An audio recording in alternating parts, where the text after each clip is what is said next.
ஒரு நாள் ஒரு குயவன் செய்த மண்பானை திடீரென்று பேச ஆரம்பிச்சது. அது என்ன சொன்னுச்சு தெரியுமா?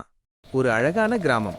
அங்கே ஒரு குயவன் தன்னோட கைவண்ணத்துல ஒரு அற்புதமான மண்பானைய செஞ்சான். அத விற்பனைக்காக வீட்டுக்கு முன்னாடி வச்சிருந்தான்.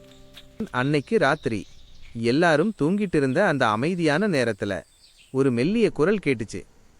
குயவா, குயவா அப்படின்னு கூப்பிட்டுச்சு. பதறிப்போய் எழுந்த குயவன் அதிர்ச்சியோட அந்த பானையை பார்த்தான்.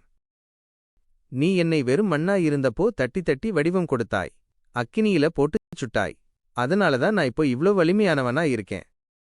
அதே மாதிரிதான் மனுஷங்களும் வாழ்க்கையில கஷ்டங்களை சந்திச்சாதான் அவங்களும் வலிமையானவங்களா மாறுவாங்க.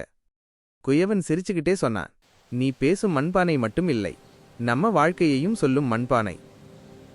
இந்த வீடியோ உங்களுக்கு பிடிச்சிருந்தா மறக்காம சப்ஸ்கிரைப் பண்ணுங்க. தொடர்ந்து இந்த மாதிரி வீடியோ பார்க்க பெல் ஐக்கானை கிளிக் பண்ணுங்க.